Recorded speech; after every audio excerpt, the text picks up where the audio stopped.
직업방송을 준비한 자격증 관련 프로그램을 새롭게 시작합니다. 국가공인 자격증 가이드 수요일 3시부터 4시까지 함께하시죠. 안녕하세요. 임지연입니다.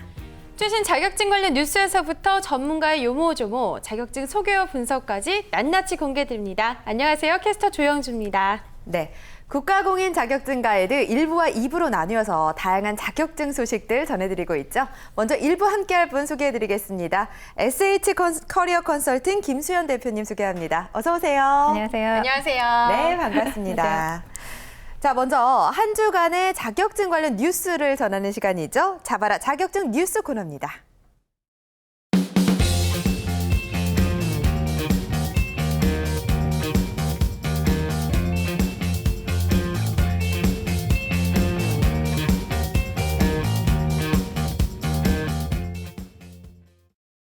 네, 자격증 관련 최신 뉴스를 전하는 시간입니다. 이번에 영주 씨가 준비하셨죠? 어떤 소식인가요? 네, 한 주간에 가장 핫했던 자격증 관련 뉴스를 발빠르게 전해드리는 잡아라 자격증 뉴스 시간입니다. 첫 번째 소식부터 화면으로 함께 만나보시죠. 금융당국이 기술금융 100조 원 시대를 대비해서 기술금융 평가 자격증 제도를 도입한다는 소식이네요. 자격증 갖춘 이들에게 기술금융을 평가할 수 있는 권한을 주고 평가 능력 균등화를 꾀하려는 의도인데요. 이것은 앞으로 3년간 약 2,000명가량의 수요가 발생할 것으로 추정됩니다. 금융위는 또 기술금융 전문 인력을 양성하기 위해서 기술보증기금이 주관하는 기술신용평가사 자격증 제도를 올 3분기 중에 도입할 계획인데요. 이것은 국가공인 자격증은 아니고요. 민간 자격증이 될 것 같다네요. 자, 이 기술시험평가사 자격증은요, 기존에 운용해온 기술평가사 자격증을 보완하고 개정한 건데요. 3단계로 나뉘어져서 마지막 단계를 통과해야만 기술신용평가서 작성 권한을 가지게 됩니다. 금융위가 이처럼 기술금융 전문 자격증을 도입하는 건요, 앞으로 관련 시장에서의 폭증이 예상되는 데다가 평가기관 간의 실력 차이를 지적하는 목소리가 그동안 컸기 때문입니다. 그 근거로 현재 기술금융평가는 4개의 평가기관에서 담당하고 있는데요. 이용자인 은행들이 이곳들별로 기술평가 실력이 상이하다면서 그동안 어려움을 호소해왔다는 데 있습니다. 자, 수요가 증가할 것에 대비해서 전문 인력을 양성하기 위한 기술금융 관련 자격증 소식이었습니다. 두 번째 뉴스로 넘어가 볼까요? 공인 노무사 자격증 1차 시험의 합격자가 전년 대비 15% 증가했다는 소식입니다. 폐지를 목전에 둔 사법시험의 또 다른 대안으로 떠오르게 된 올해 공인노무사 시험의 1차 합격자는요. 지난해보다 220명이 늘어난 1,688명으로 발표됐는데요. 접수 인원보다 실제 응시 인원이 적게 나타나면서 합격률은 지난해보다 약 10%포인트 줄어든 49.7%로 낮아진 것으로 집계됐습니다. 2010년 이후 최다 인원이 원서를 접수하면서요. 크게 관심을 끌었던 이번 노무사 1차 시험의 결과는요. 대부분의 과목이 예년 수준을 유지했다는 평이었는데요. 다만 노동법 1의 경우 답이 한눈에 들어오지 않고 애매한 문제가 많았던 점에 어려웠다는 후문입니다. 자, 지난해에 비해서 합격자가 늘어난 점을 고려해 본다면 올해 2차 시험에 합격하기 위해서는 여느 때보다 치열한 경쟁을 뚫어야 할 것으로 전망되고 있는데요. 향후 시험 일정을 살짝 알려드리도록 하겠습니다. 2차 시험의 원서 접수는요, 7월 6일부터 15일까지 진행이 되고요. 현재 진행 중에 있네요. 시험은 8월 8일과 9일 이틀간 실시하게 됩니다. 2차 시험의 합격자는 10월 7일에 발표될 예정이고요. 마지막 일정인 면접 시험은 역시 10월 17일과 18일 양일간 진행이 됩니다. 그리고 최종 합격자 발표일은 11월 4일이라고 하네요. 마지막 면접 시험까지 끝까지 최선을 다해주세요. 마지막 소식입니다. 충북 괴산군에 위치한 농업기술센터가 운영하는 친환경 농업대학 수강생 21명이요. 유기농업 기능사 시험에 합격했다는 소식이네요. 이 유기농업 기능사는요. 유기물과 미생물 등을 활용해서 각종 농산물의 생산부터 품질 인증, 그리고 사후 관리까지 수행하는 능력을 평가한 후에 산업인력공단이 주는 국가공인 자격증입니다. 괴산군 농업기술센터는요. 지난 2월 유기농업반과 생활원예반 등 2개 반으로 편성한 친환경 농업대학을 개설했는데요. 유기농업반은 농업기술센터 지도사와 연구사로 강사진을 편성하고요. 매주 목요일에 작물재배학 등에 이르는 자격증 관련 교육을 집중적으로 실시했다고 합니다.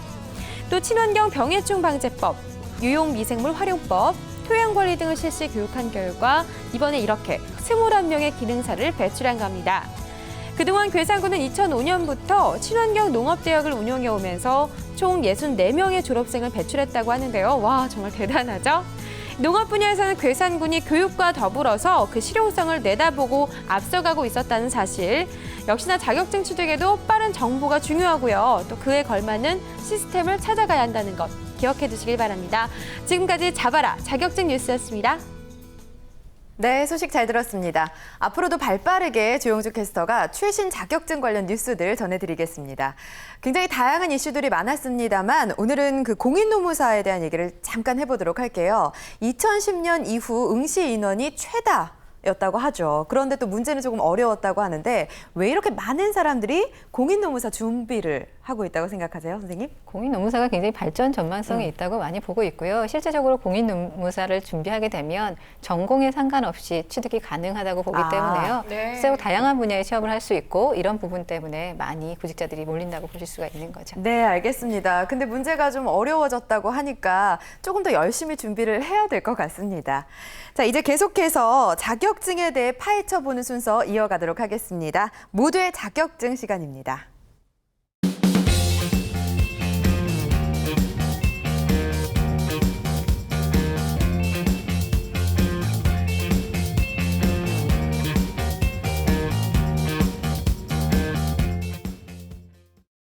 네, 모두의 자격증입니다. 자, 이번 시간은 자격증을 준비하는 분들이라면 귀가 솔깃할 그런 시간이죠. 인기가 많고 또 많은 분들이 준비하는 자격증들 소개해 드릴 텐데요.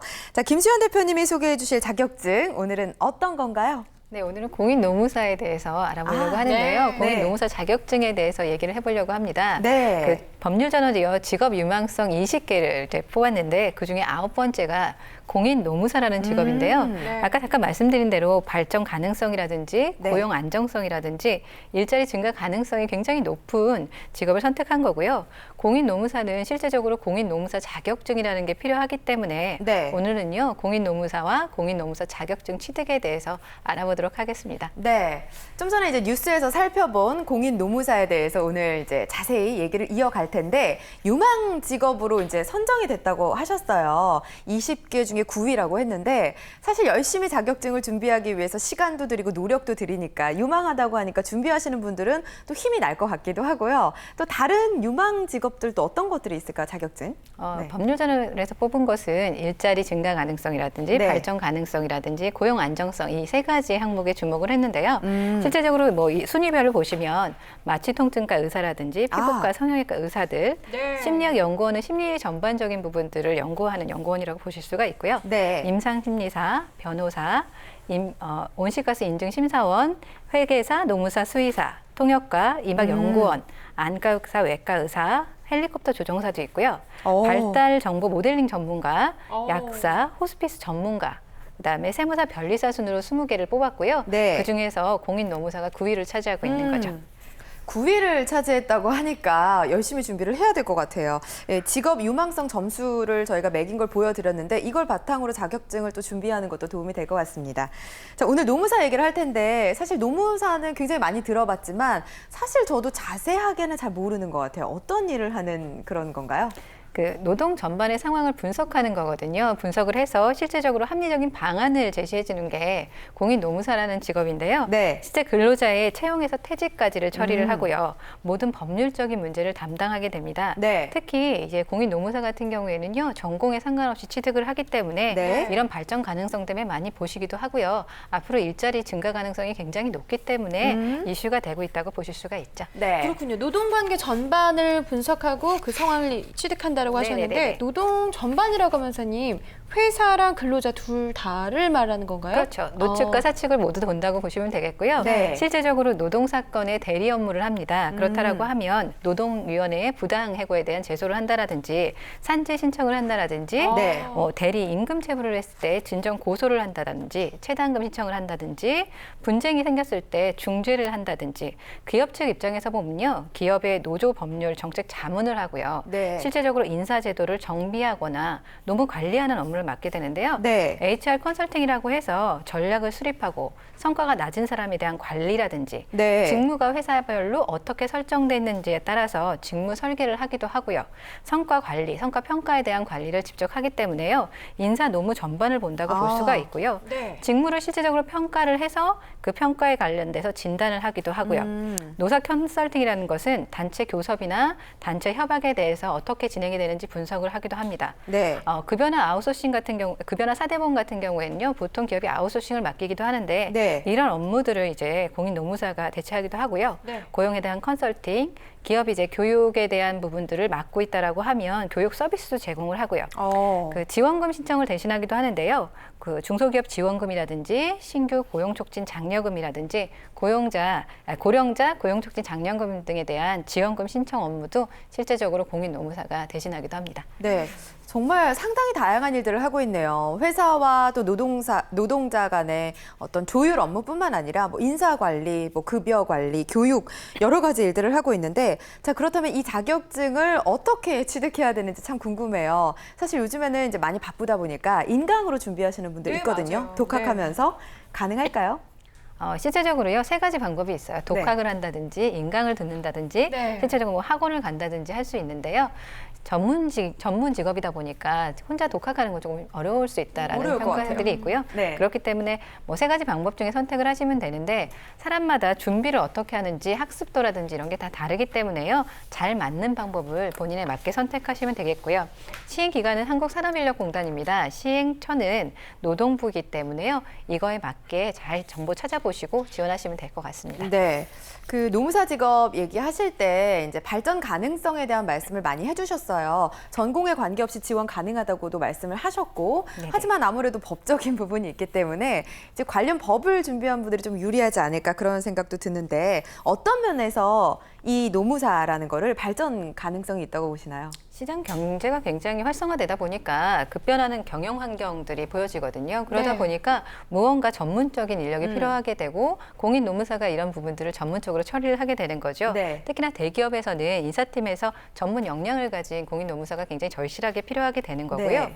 인사 노무나 경영 쪽에 이제 취업 서류를 받을 때 공인 노무사 자격증이 있다 그러면 더 선호하는 경향이 있기 때문에 이런 부분 때문에 그 경영이라든지 상경 계열 학생들이 많이 이제 취업 준비를 하면서 취득하는 경우도 늘어났고요. 네. 다양한 준비를 할 수가 있고 실제 이걸 통해서요, 뭐 혼자 자기가 창업을 할 수도 있고 혹은 그 기업에 취업을 할 수도 있기 때문에 이런 부분들 때문에도 지원을 하시고요. 네. 특히 비정규직이라든지 복수두 노조라든지 이슈 사항이 굉장히 많아짐으로써 네. 공인 노무사 자격증의 수요가 더 많아질 거라고 예상을 하고 있습니다. 그렇죠. 사실 뭐 비정규직이라든지 노조 문제라든지 이런 부분을 생각해 봤을 때 할 수 있는 일들이 굉장히 많을 거란 생각이 드는데요.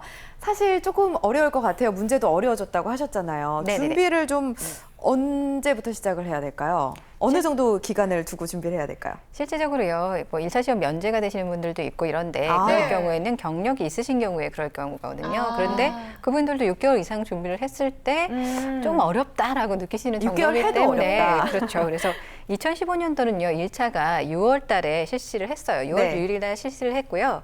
2차는 8월 8일, 9일, 3차는 10월 17, 18일인데요. 네. 1차가 시행됐는데 지금을 소개하면 되느냐라고 하실 수도 있는데 네, 6개월 이상 준비를 하셔야 하기 때문에요. 지금부터 만약에 뭐 준비를 하셔서 천천히 준비를 하시면 될 것 같고요.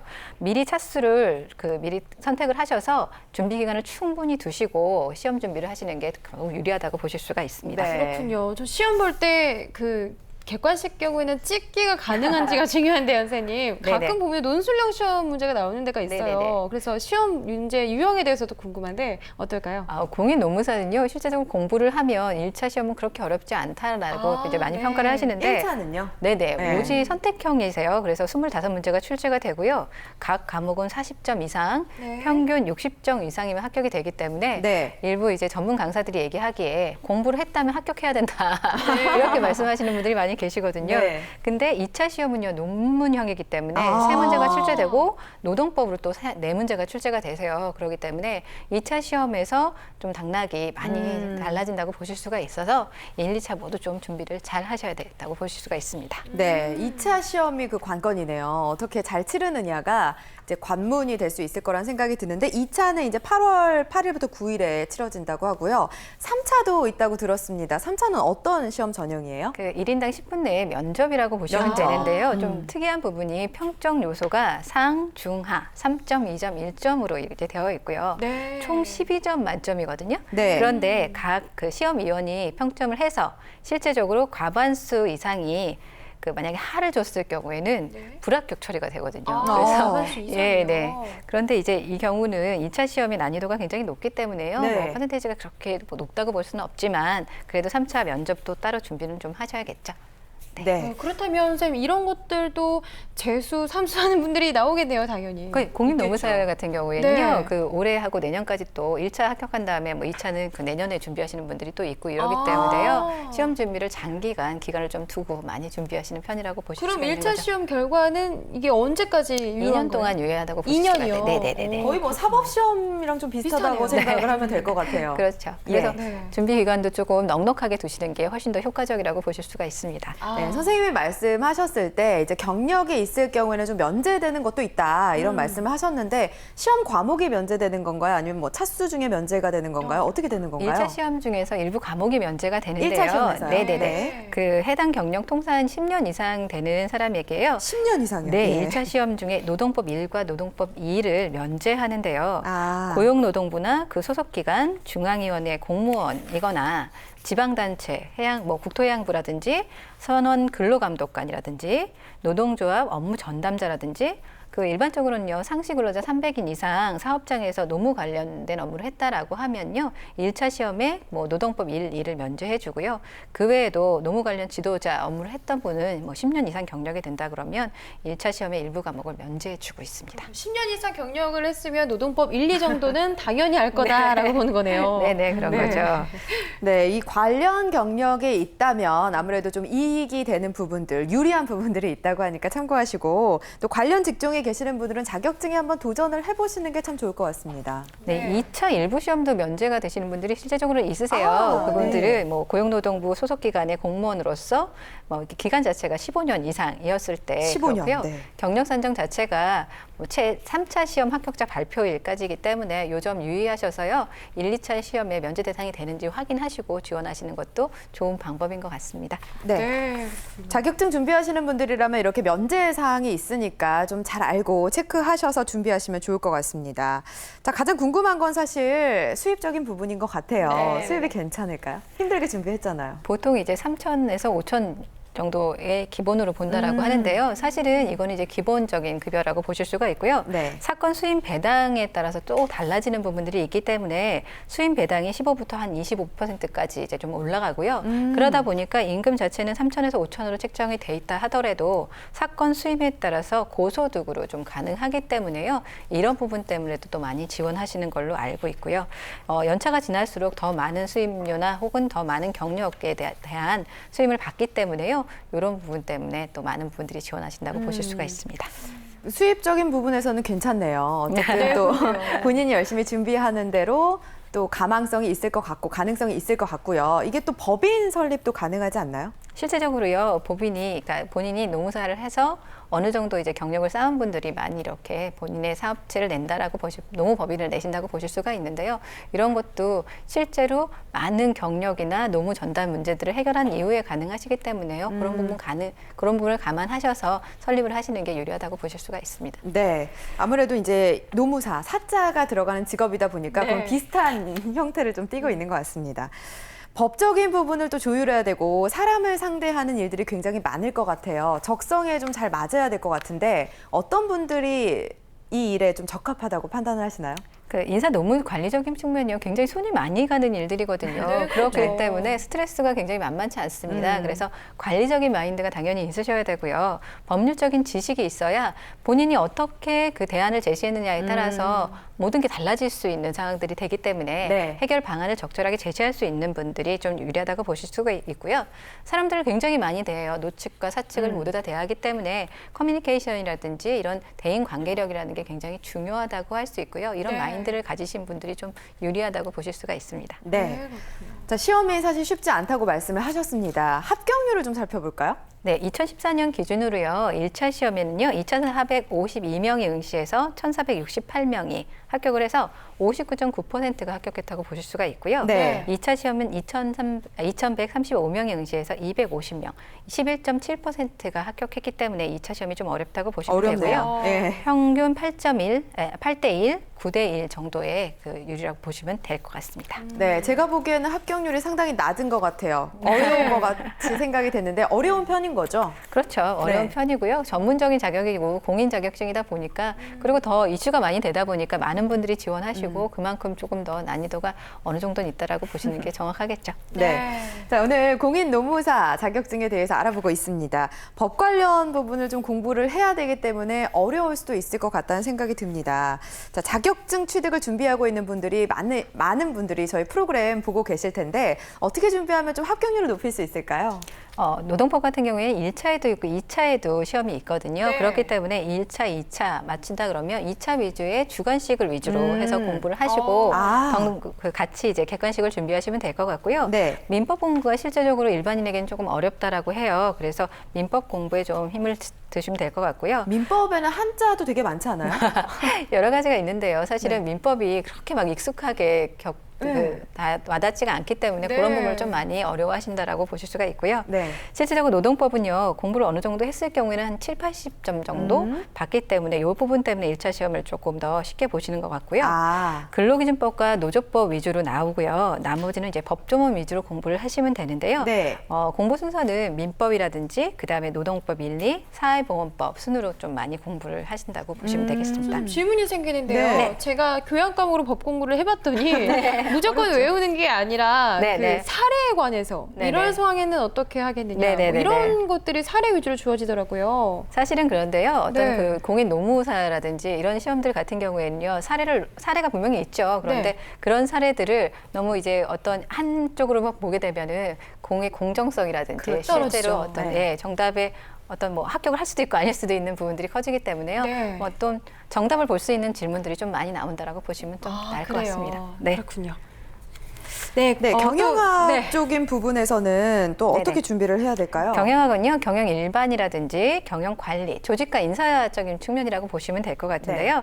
재무회계, 회계 관리라든지 생산 관리 전반도 좀 나온다고 보실 수가 있고요. 마케팅도 좀 이해를 하셔야 되고요. 행정법은 총론과 강론으로 볼 수 있는데요. 네.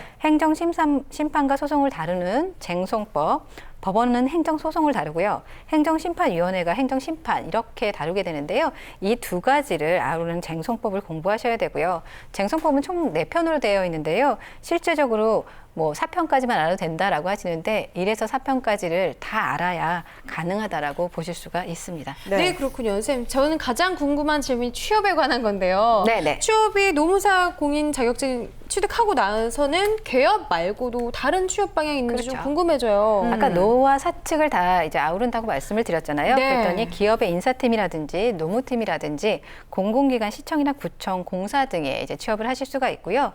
그다음에 그 실제적으로 현업에서 노무사로 활동을 하시는 경우가 네. 있습니다.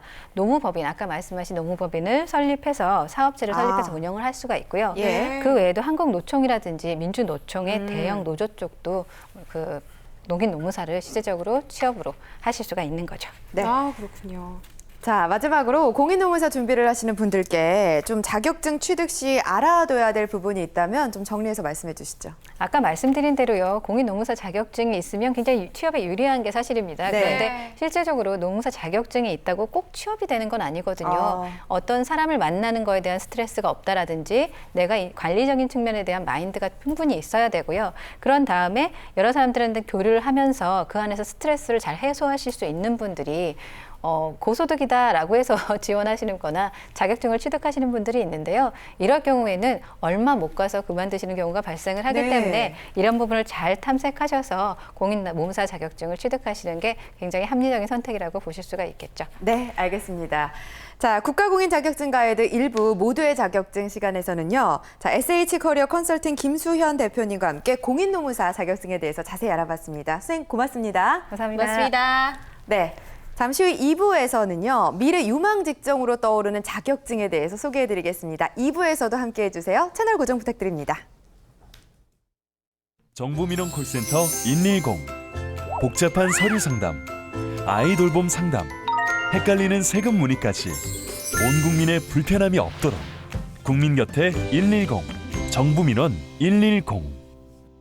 혼자서 취업이 안 된다고 끙끙 앓고 계시는 분들, 이런 분들 제가 한 입으로 두말하는 거 맞습니까? 이제 걱정하지 마세요. 취업의 전설을 보면 취업하는데 도움이 됩니다. 아니, 그 얘기를 알면서도 아직까지도 끙끙 앓고 있는 사람이 있다고요? 그럼 전화주세요. 1544이 못난 놈, 1544이 못난 놈. 야, 대만아, 취업의 전설을 보자. 에휴.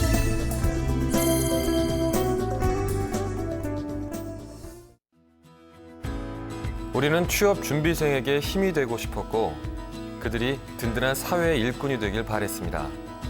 스펙보다는 진솔한 능력으로, 학벌보다는 뜨거운 열정으로, 성공 취업의 길라잡이로, 고용률 70% 달성의 그날까지 우리는 취준생의 버팀목이 되고 싶었습니다. 취업, 우리가 가장 잘하는 일이니까요. 성공 취업의 길이 시작됩니다. 취업정보센터. 학원 다녀오겠습니다. 잘 다녀와. 애는 커가고 시간제 일자리 어디 없을까? 다녀올게. 애들 생각하면 다시 일해야 될 텐데. 나도 빨리 취업하고 싶다. 취업 정말 힘드네. 여자를 선호하는 회사는 어디 없나? 당신이 원하는 일자리가 보인다. 워크넷. 모든 일자리 정보가 한눈에 쏙. 강소기업 같은 좋은 정보가 한 손에 꽉. 워크넷을 보면 내일이 보입니다. 국가대표 취업 포탈 워크넷. 준비되셨나요? 준비, 안전. 정말 준비되셨나요? 준비, 안전. 안전하게 일할 준비 정말 되신 거죠? 준비, 안전. 사업주 근로자의 철저한 준비가 일터에서의 산업재해를 예방합니다. 이제 안전을 준비하세요. 준비, 안전. 일터의 안전, 철저한 준비로부터 시작됩니다.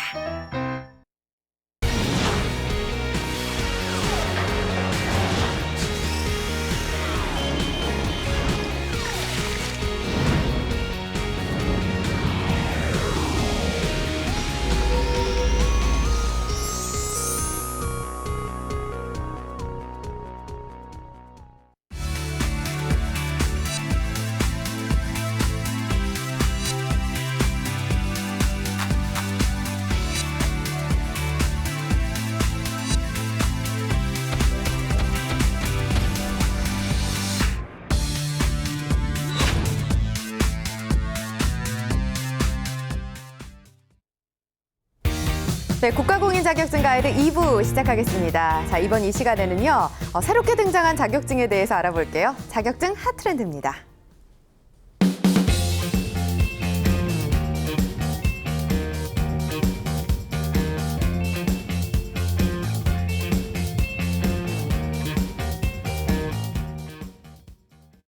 네, 자격증 핫트렌드입니다. 새롭게 등장한 자격증 그리고 시대에 맞춰 유망 업종으로 떠오른 자격증에 대해서 소개해드릴 텐데요. 2부 함께해 주실 분 소개해드리겠습니다. 자, 한국커리어전문가협회 전문위원 박상우 선생님 어서 오세요. 네, 안녕하세요. 안녕하세요. 네, 안녕하세요. 반갑습니다. 자, 오늘 소개해 주실 자격증은 어떤 건지 굉장히 궁금한데요. 어떤 건가요? 네. 오늘 제가 소개해드릴 자격증은 가맹거래사입니다. 네, 가맹거래사 혹시 들어보셨나요? 처음 아니요. 들어봤어요. 되게 네. 생소하거든요. 저희 생활 주변에서 가맹점들이 참 많이 있는데요. 네. 2013년에 우리 모 유광업 업체의 어떤 대리점주하고의 어떤 문제가 발생됐던 사례가 있었고요. 또 이제 편의점, 또 홈쇼핑이라든지 이런 다양한 산업 업종에서 사회적 문제로 이제 갑질 어떤 문화가 네, 태동되고 있는 것이 하나의 문제점으로 이제 지적이 되고 있습니다. 네. 그래서 요 가맹 거래사 분들이 가맹업체 본사와 가맹점주와의 어떤 분쟁을 해결해 줄 수 있는 약자 보호 측면에서 시작이 된 자격증이다 이렇게 말씀드릴 수 있습니다. 네, 요즘에는 상당히 많이 문제가 됐었죠. 갑질 문화, 갑질 논란들이 많았었는데 요즘에 프랜차이즈 사업도 많기 때문에 가맹 사업자, 가맹 거래사가 굉장히 필요할 거란 생각이 듭니다. 저도 처음 들어가지고 이름이 좀 생소하긴 한데요. 자, 언제 어떻게 생긴 직업인가요? 네, 이게 2002년도부터 이제 가맹 사업 거래 공정화에 대한 법률이 저희가 개정이 돼서 2003년도부터 2003년. 네, 자격 제도가 시행이 됐습니다. 네. 그래서 그 당시에는 가맹 거래 상담사라고 이제 상담사 정도 수준의 자격 제도였었는데요. 네. 2007년도부터는 이제 사회적인 어떤 이제 외식 문화라든지 가맹점 사업들이 네. 활성화되면서 이제 가맹 거래사라고 이제 공식 명칭이 변경이 돼서 현재는 가맹 거래사로 자격 제도가 운영이 되고 있습니다. 2003년부터 시작이 돼서 이제 상담자 수준을 하다가 이제는 사회 문화의 활성화에 따라서 굉장히 적극적인 역할을 한다고 들었습니다. 가맹 거래사 어떤 일들을 하나요? 네, 주로 이제 보시면 말씀드린 대로 이제 가맹업체 본사와 가맹점주 간의 갑과 을의 관계에서 이제 거래 관계의 투명성을 이제 확보할 수 있는 일을 이제 중심적으로 하고 있고요. 네. 그래서 이제 거래 관계에서 발생되는 위험성 방지를 위해서 네. 탄생한 자격이니만큼 가맹거래사는 가맹점 사업자 보호를 위해 존재한다고 이제 볼 수가 있습니다. 네. 그래서 이제 주로 수행하는 직무로는 이제 가맹 사업의 사업성 검토에 대한 이제 상담이나 네. 또 정보 공개서와 가맹 계약서의 작성 및 수정에 관한 상담이나 자문 역할, 또 가맹 사업자의 또 영업 활동 조건 등에 대한 상담이나 자문 역할도 해주시고요. 네. 이제 가맹 사업 당사자에 대한 교육 훈련, 상담 자문은 항상 필수적으로 하고 분쟁이 발생이 됐을 때 이제 조정을 신청해서 대행해주는 역할, 이런 가맹점주에 대한 약자 보호 측면에서의 다양한 일을 수행한다고 볼 수 있습니다. 네. 그렇군요. 저희도 그렇지만 이 가맹 거래사는 저희들도 생소하면서 시청자 여러분들도 아마 생소하지 않을까 싶은데요. 맞아요. 네. 그렇다면 가맹점, 이 프랜차이즈 산업에 대해서만 그 분야에서만 일을 할 수 있을지 궁금해지는데 일할 수 있는 취업 방향이 조금 더 열려 있을지 네. 좀 말씀해 주세요. 저희가 이제 프랜차이즈 하면은 이제 외식업을 많이 떠올리게 되는데요. 네. 실질적으로는 우리 세탁소도 세탁도 있고 있죠. 편의점, 미용실, PC방 또는 화원, 다양하게 우리 업종에서 이제 프랜차이즈 가맹점 사업을 볼 수가 있습니다. 네. 그래서 이분들은 실질적으로 이제 자격증도 취득하시고요. 대체적으로 보시면 이제 변호사, 또 앞서서 일부에 소개드렸던 이제 공인노무사, 네. 이런 분들하고 이제 협업을 통해 가지고 어떤 법률적인 지식을 또 이분들도 보유하고 있기 그래요. 때문에 예. 같은 역할을 수행한다라고 보실 수도 있고요. 네. 근데 앞서 일부에서는 이제 공인노무사는 기업주와 경영자와 그렇죠. 이제 근로자 간의 어떤 분쟁이 발생을 했을 때 그 조정이라든지 관련 업무를 수행한다면 네. 이제 이 가맹거래사는 이제 가맹업체 본사와 가맹점주와의 분쟁이 발생했을 때 공인노무사와 동일한 관점에서의 어떤 이제 조정자의 역할을 해주실 수 있기 때문에 좀 비슷한 관점에서 이해를 하시면 좀 더 좋지 않을까 이렇게 생각을 합니다. 그렇다면 좀 상법이라든지 그런 법률적인 지식이 필요하겠네요. 네, 그렇습니다. 이게 뒤에서 이제 소개를 해드리겠습니다만은 여기에도 시험 과목이 경제학, 민법, 경영학 전반에 대해서 이제 시험 과목이 되어 있기 때문에 네. 법률적인 지식은 기초로 한다 이렇게 볼 수 있습니다. 네. 네. 전망에 대해서도 좀 여쭤보고 싶은데 선생님 어떻게 보세요? 앞으로 좀 미래가 밝다고 보시나요? 네, 말씀드린 대로 이제 좋네요. 가맹 사업은 이제 세계적으로 이게 이제 뭐 추세로 이루어져 있고 저희도 가맹 사업이 이제 날로 네. 발전해 가고 있습니다. 실질적으로 네. 이제 공식적인 통계를 보면은 이제 2013년 기준에 그 가맹점 본부가 네. 그 이제 2,973개. 그다음에 브랜드 수가 3,691개나 되고요. 네. 또 여기에 속해 있는 이 직영점, 이제 가맹업체 본사에서 운영하는 직영점과 개인이 운영하는 가맹점 수가 약 20만 개를 상회를 하고 있습니다. 네. 그래서 저희 생활 주변에서 다양한 이제 가맹점이 늘어날 걸로 확산이 되기 때문에 네. 여기에 따라서 또 가맹 거래사의 역할도 굉장히 중요할 거고요. 거기에 따라서 이제 자격증을 습득하시게 되면 하실 수 있는 역할이 충분히 있다고 그렇게 생각되고 있습니다. 네. 전망이 밝다고 하셨는데 그 아무래도 그 사업성에 대한 자문이라든지 상담도 하다 보니까 네네. 사회를 좀 바라보는 그런 어떤 시야도 좀 필요하지 않을까라는 생각도 들어요. 시험이요? 시야.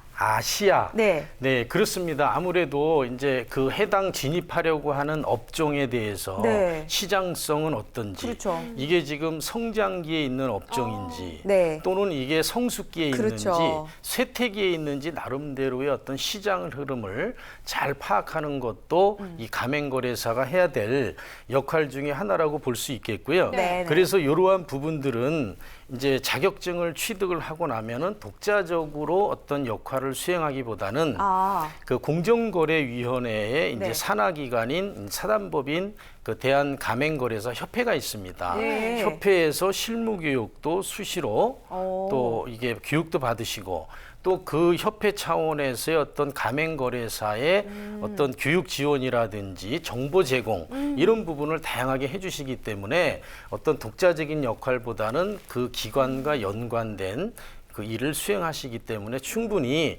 뭐 본인 스스로가 뭐 경험이나 기술을 통해서 일을 해나갈 수 있다고 봅니다. 네, 알겠습니다. 자, 그렇다면 이제부터는 시험이 언제 어떤 식으로 이루어지는지 알아보도록 할게요. 네. 올해 가맹거래사 시험은 언제였나요? 네. 가맹거래사 시험은 이제 우리 연 1회에 걸쳐서 이제 1차, 2차 시험으로 이제 진행이 됩니다. 네. 그래서 이제 1차 시험은 5월 16일 날 이미 시행이 완료가 되었고요. 이제 1차 시험에 합격하신 분들하고 전년도에 이제 또 합격을 하신 분들을 기준으로 2차 시험이 8월 15일에 치러질 예정으로 있습니다. 네. 지금 접수 기간에 있는 거네요? 네, 그렇습니다. 이제 7월 13일부터 22일까지 오. 2차 시험 접수 기간으로 되어 있습니다. 며칠 이번 뒤면 달. 시작하겠네요. 네, 그렇습니다. 네. 자, 가맹거래사 같은 경우에는 응시 자격 제한이 없다라고 얘기를 들었는데요. 혹시나 결격 사유가 있을까요? 네. 이건 산업인력공단에서 시행하고 이제 공정거래위원회에서 주관하는데요. 네. 1차 시험의 응시 자격에 대한 제한이 없습니다. 네. 다만 이제 2차 시험은 당연히 1차 시험을 합격해야지 응시할 수 있으시고요. 네. 그다음에 이제 면제를 받는 분도 이제 1차 시험에 합격하면 당연히 올해는 이제 2년 동안의 시험을 보실 수 있기 때문에 네. 면제를 받으시는데요. 예. 이제 시험에서 부정행위를 하신다거나 아이고. 또는 자격이 정지됐다면은 3년간 그 응시 자격을 제한을 하고 있습니다. 네, 그렇군요. 이런 궁금증도 생기네요, 선생님. 응시 자격에 제한이 없다고 하셔서 혹시나 이 범법 행위라던가 부정 행위를 한 적이 있다던가 또 전과 기록이 있는 분들도 응시를 할 수 있는 건지 제한이 없다고 한다면? 예, 제한이 없는데요. 제한이 없다라고 하는 것은 이제 일반적으로 대한민국에 거주하시는 분을 대상으로 했을 때 공무원법을 기준으로 했을 때 공무원 시험에 응시할 수 있는 자격이 있으시다면 공무원법. 네네. 그래서 어떤 이제 금치산이라든지 어떤 법률적인 해당 행위가 있지 않는 한 이제 누구나 응시할 수 있는 자격은 부여받고 있습니다. 그럼 이런 분들은 응시하기 어렵다는 말씀이죠? 네, 그렇습니다. 그렇죠. 그러니까 죄를 짓지 말아야죠. 그리고 뭐 부정 행위라는 거는 뭐 당연히 안 되는 거고요. 열심히 공부하면 그에 따른 또 합격 소식이 따를 테니까 그런 거 생각하지 마시기 바랍니다. 자, 과목은 어떤 게 있죠? 아까 말씀해 주시기로는 약간의 법적인 공부도 해야 된다고 말씀해 주셨잖아요. 네, 그렇습니다. 네, 좀 구체적으로 한번 이제 시험 과목에 대해서 안내를 드리면 네. 이 시험 과목은 그 가맹사업거래의 공정화에 관한 법률 시행령 제28조 5항에 의거하여 이제 1차 시험은 객관식 오지선다형으로 이제 세 과목을 치르게 되는데요. 그 첫 번째가 경제법, 두 번째가 민법, 세 번째가 경영학 이렇게 세 과목이 치러지게 됩니다. 네. 그래서 이제 경제법은 주로 이제 독점 규제라든지 공정거래에 관한 법률적인 법령 위주로 이제 시험이 많이 이제 출제가 되고요. 네. 이제 민법은 이제 민법에 관한 총칙이라든지 뭐 물권, 그다음에 계약 거래에 관한 중심으로 이루어집니다. 다만 이제 경영학은 이제 경영학 전반에 걸쳐서 네. 시험 문제가 출제되기 때문에 좀 경영학에 대해서 좀 더 깊이 있는 공부를 필요로 하는 게 가맹거래사의 합격률을 높일 수 있는 지름길이라고 할 수 있습니다. 네. 네, 그렇군요. 저희가 국가공인 자격증 가이드 몇 회 하다 보니까 네. 시험 커트라인이라고 하잖아요, 선생님. 네, 네, 그렇습니다. 평균적으로 60점 이상이면 다 합격이다라고 하시던데 네. 이 가맹거래사의 경우는 그 커트라인 어떻게 될까요? 예. 잠깐 1차 시험만 소개드렸고 2차 시험 말씀을 안 그랬어요. 드렸어요. 네, 죄송해요. 그래서 이제 1차 시험 합격하시면 2차 시험은 이제 주관식으로 논술형으로 이제 출제되는데요. 네. 그래서 첫 번째 과목이 이제 가맹거래 사업의 공정화에 관한 법령 및 실무에 대해서 시험을 보시고요. 네. 가맹 계약에 관한 이론 및 실무에 대해서 두 번째 과목으로 각각 100분에 걸쳐서 이제 2차 시험이 치르게 됩니다. 네. 그래서 방금 말씀하신 대로 이제 그 시험에 대한 이제 그 합격은 기준. 이제 100점 만점으로 했을 때 40점 과락 점수가 없으셔야 되고요. 네. 평균 60점 이상 득점을 하셔야 이제 합격을 하실 수가 있습니다. 이것도 마찬가지인 거네요. 네, 이것도 타 자격증과 거의 합격 기준은 동일하다고 보시면 됩니다. 다만 특징이 1차 시험이 오지선다형으로 보기 때문에 사지선다형보다는 조금 더 이제 어려울 수 있죠. 네. 그렇습니다. 그렇군요. 자, 그러면은 합격률도 좀 알아보도록 하겠습니다. 네, 합격률이 이게 2003년도에 이제 1회차가 시작이 돼서 2014년도까지 이제 12회차에 걸쳐서 시행이 됐고요. 올해가 이제 13회차가 되겠습니다. 그래서 이제 1차 때부터 한번 이렇게 쭉 제가 살펴봤는데요. 1차 때 시험이 응시가 총 이제 2003년도부터 14년까지 3,482명이 응시를 해서 1,118명이 합격을 해서 32.1%의 합격률을 보이고 있고요. 2차 시험은 이제 1,281명이 응시를 하셔서 531명이 합격을 하셨습니다. 그래서 합격률은 이제 41.5%에 그 해당이 돼서 1차 시험보다는 오히려 2차 시험이 더 합격률이 높은 걸로 나타나고 있는데요. 그래서 현재 한 500여 명이 가맹거래사로 활동을 하고 있으시다고 보시면 좋을 것 같습니다. 제가 마음이 너무 급해서 선생님 2차 시험 설명도 안 해주셨는데 커트라인에 대해서 여쭤봤었어요. 2차 시험에 논술 문제도 있고 선생님. 그렇습니다. 보니까 1년에 시험이 한 번밖에 없네요. 1년에 한 번 시험을 치르고 있습니다. 준비를 정말 착실하게 잘해야 될 것 같아요. 준비를 잘해야 되고요. 이게 요 자격증은 이제 합격을 1차, 2차를 합격을 하셔도 앞서 말씀드렸던 대한가맹사협회에서 그 실무 교육을 또 받으시고 회원으로서의 자격을 갖추신 다음에 요거는 그 대통령령이 정하는 바에 따라서 실무 교육을 이분들은 받게 돼 있습니다. 그래서 의무적으로 받아야 되기 때문에 이제 1년에 시험이 한 번 치르는 걸로 되어져 있습니다. 아무래도 방금 전에 알아본 그 공인 노무사보다는 합격률이 훨씬 높은 편이라고 볼 수가 있을 것 같고요. 실무 수습이라든지 실무 교육이 중요하다라고 말씀을 하셨는데 그리고 뭐 대통령령이 정해준 기준에 따라 자격을 취득해야 된다. 이렇게 좀 까다로운 이유가 좀 있을까요?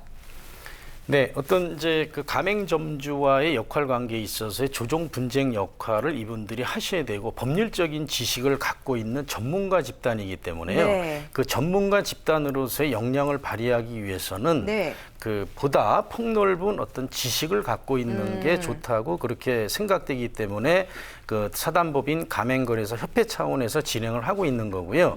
저희가 이제 이전에도 가맹사업이 오래 발달해 오면서 무자격으로 지금 활동을 하시는 분들이 있어서 이 협회 차원에서 그분들에 대한 또 이 법률적인 제재도 가는 걸로 알고 있습니다. 그래서 비자격자에 대한 어떤 그 문제점을 해소하기 위해서 법률적으로 이분들은 의무적으로 교육을 받는 걸로 그렇게 제도적으로 시행하고 있습니다. 네. 그렇군요. 그렇게 되면 가맹거래사가 된다면 네. 이 예비 창업자들한테 뭔가 컨설팅을 해준다든가 이럴 수도 있나요? 선생님? 네, 그렇습니다. 실질적으로 이분들이 하는 역할이 앞서 말씀드린 대로 뭐 지적 재산권이라든지 네. 어떤 분쟁이 발생됐을 때 거래에 관련된 모든 이제 상담 자문 또 정보 공개 업무까지도 하고 있는데요. 정보 공개서라고 혹시 얘기 들어보셨나요? 아니요, 그게 뭘까요?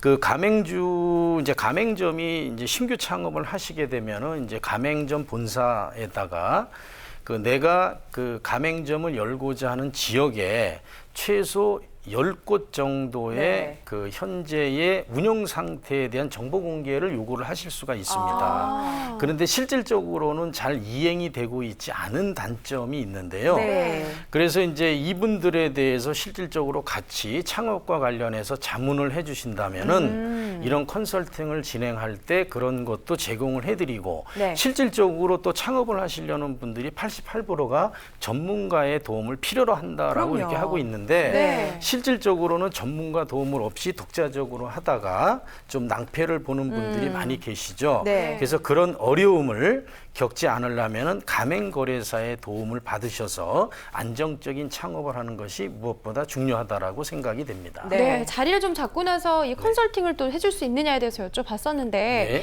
근무 형태에 따라서 요즘에 선생님 수입이 달라지더라고요. 아, 네, 그렇습니다. 그래서 프리랜서로 활동할 수만 있는 건지 아니면 네. 어디서 고용으로 직원으로서 일을 할 수 있는 건지 그런 근무 형태도 궁금하네요.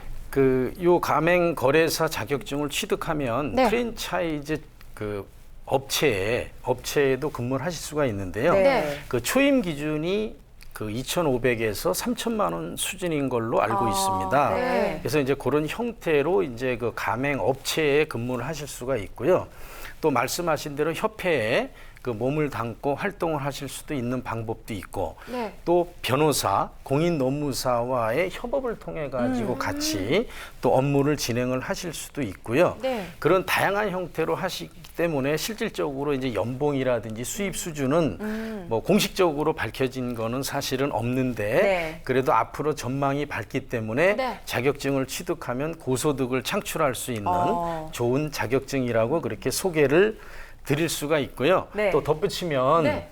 그 요즘에는 공인중개사 있으시죠. 네. 공인중개사 분들도 이제 가맹점을 창업하려면 결국에는 이제 상권이 있어야 되는 거기 그렇죠. 때문에 그분들이 이제 그 건물을 그 중개하면서 거기에서 또 따르는 부수적인 일로 가맹거래사 자격증을 취득해서 네. 동시에 같은 일을 수행하고 있다고 합니다. 그래서 좀 더 이제 수익을 확보하려는 노력을 많이 하고 계시고요. 네. 아울러서 이제 중장년층 퇴직하시는 분들도 네.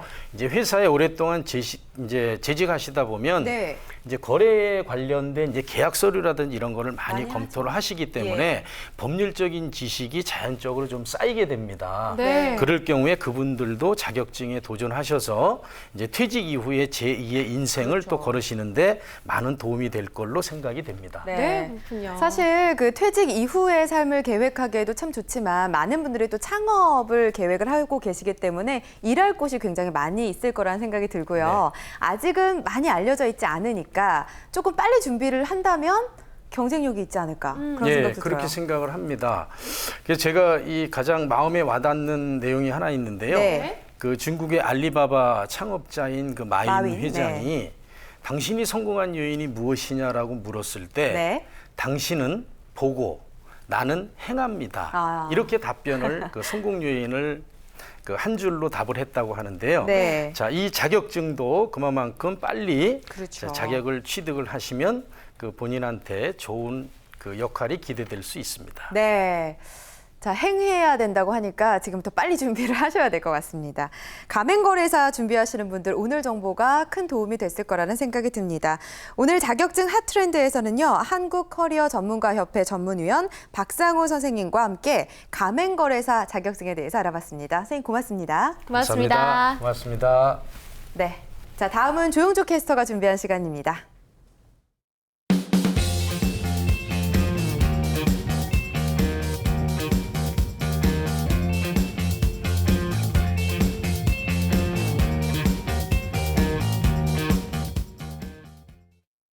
네, 시험 일정 미리미리 알고 준비한다. 자격증 카운트다운 코너입니다. 현재 나와 있는 자격증 관련 일정들 전해드릴게요. 네, 주택관리사 자격증 시험의 2차 원서 접수가 다음 달 말부터 시작됩니다. 8월 24일부터 9월 2일까지인데요. 시험은 10월 10일이고요. 합격자 발표는 12월 2일입니다. 다음은 공인중개사 자격증 시험 일정이네요. 1차 원서 접수부터 시작을 할 텐데요. 8월 10일부터 8월 19일까지 약 열흘 동안 접수가 이루어집니다. 시험은 10월 24일이고요. 합격자 발표 11월 25일입니다.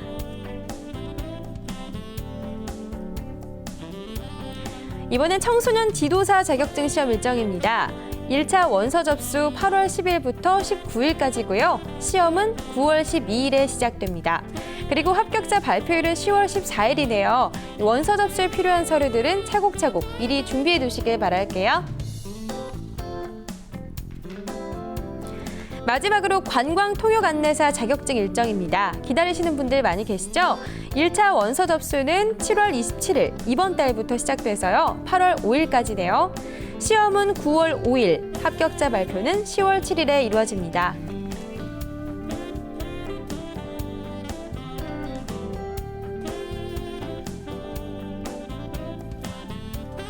네, 지금까지 자격증 성공 취득을 위한 꼼꼼한 움직임, 자격증 카운트다운이었습니다. 네, 영주 씨 고맙습니다. 자, 오늘 국가공인 자격증 가이드 다양한 자격증 소식들 전해드렸습니다. 자기개발이나 취업 관련해서 자격증 준비하시는 분들이라면 오늘 이 시간 좋은 정보 얻어가셨을 거라고 생각합니다. 자, 매력적인 자격증에 대한 모든 것 국가공인 자격증 가이드. 다음 이 시간에도 알찬 자격증 소식들 준비하고 기다리고 있겠습니다. 시청해주신 여러분 고맙습니다.